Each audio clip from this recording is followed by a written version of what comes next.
everyone, Tim Schofield here, and it's time to check out the brand new Galaxy S21 from Samsung. They sent over the new Phantom Violet color, so I'm excited to take a look at that. And starting at $799, it seems to be a pretty competitive price tag. Now, I did just post my video on the Galaxy S21 Ultra, so if you'd like to check that out after this video, I will link to it in the description. There will be a lot more content coming soon on the S21 Ultra and the S21, so make sure you're subscribed so you're notified when those go live. Anyways, we are going to unbox the Galaxy S21 5G, take a look at what comes inside, and then of course get some hands-on with the phone. I'll even throw it up next to the Ultra so you can get a bit of a size comparison. So let's go ahead and get started.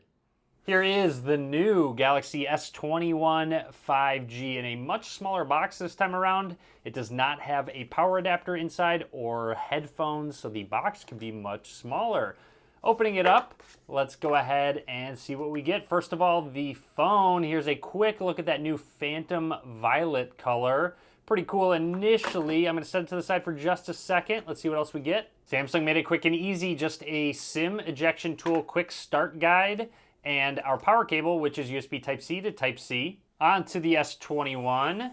Peeling off the back plastic, we can take a better look at that color. I do really like it, especially the contrast that it has with that triple camera setup. More on this in just a second. I also will be comparing it to the Phantom Black color on the Ultra in just a second. Anyways, we are going to power up our S21, and while it boots up, let's take a close look at the hardware. So down at the bottom, you get your SIM card slot, no micro SD card slot this time around, microphone, a USB-C slot, and one of the speakers. Along the right side is where your volume rockers and power button are. You also noticed it somewhat extends into that camera module, giving it a little bit of a bump, but this one is much more minimal than it is on the Ultra. Again, I'll compare them in just a second.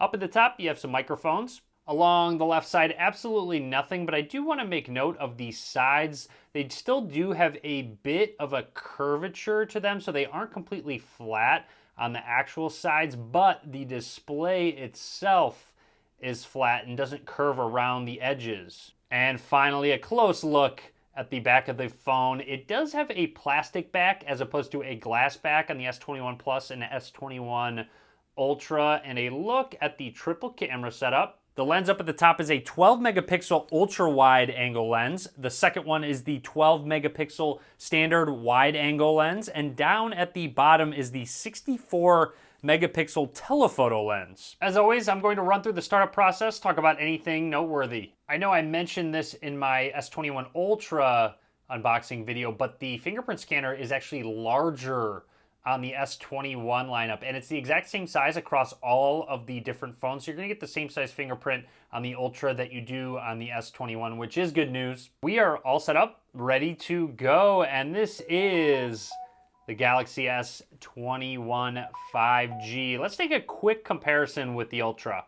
And here's a look at the two new colors, Phantom Violet and Phantom Black. Drop a comment, let me know which color you like better. Obviously the Violet one, a little bit brighter, a little bit more contrast to the overall color. Quick close-up of the camera modules. Obviously a very different size, but you do get different tech in both phones' cameras. Now here's a look at the side. As I mentioned, similar design, how the side sort of spills into that camera design. Makes it pretty sleek in my opinion. Here are the two displays side by side, 6.2 inches and 6.8 inches. The S21 and S21 Plus have a 1080p display, whereas the Ultra has a 1440p display, so the display is going to be a little bit better on the Ultra and obviously larger. The S21 lineup has a flat display against a curved display of the S21 Ultra. It's kind of up to you, personal preference on if you prefer that curve on the side to kind of spill off the side as opposed to the more flat display.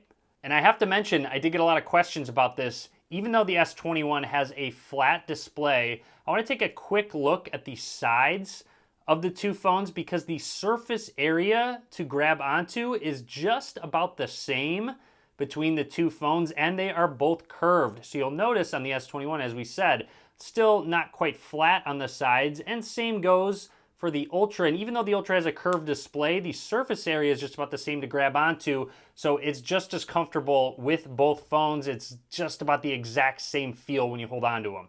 And just one more quick close-up of the S21 display. And I have to say, after going through these pages, I can definitely tell they have 120 hertz enabled right out of the box going into display. Motion smoothness is at adaptive. You can bump it down to 60 hertz if you'd like to, which will save a little bit of battery. However, considering that it is on full HD, that 1080p resolution, that will also help with battery life in comparison to a 1440p display.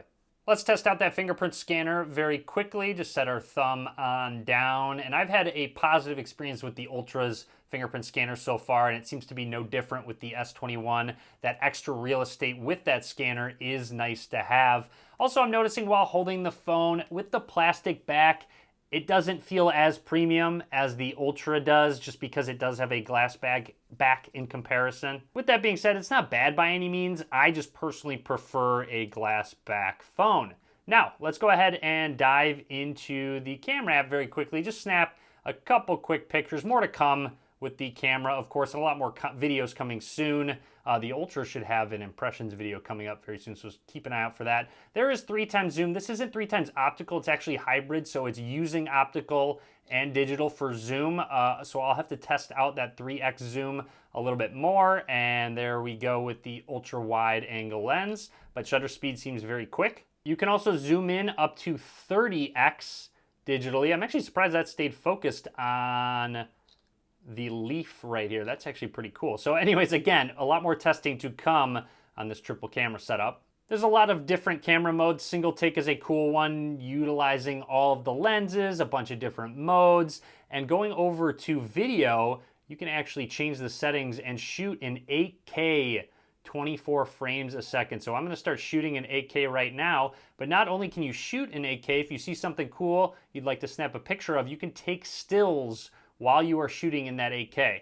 And finally, a quick look at a lot of the other modes you have, including night, pro, portrait, director's view, and a lot more. So that would be my unboxing of the Galaxy S21 5G. I hope you enjoyed the video. Drop a comment, let me know what you think. Again, a lot more content coming soon on all of these Samsung devices. Be sure you're subscribed. Be sure to give this video a thumbs up. And as always, guys, thanks for watching.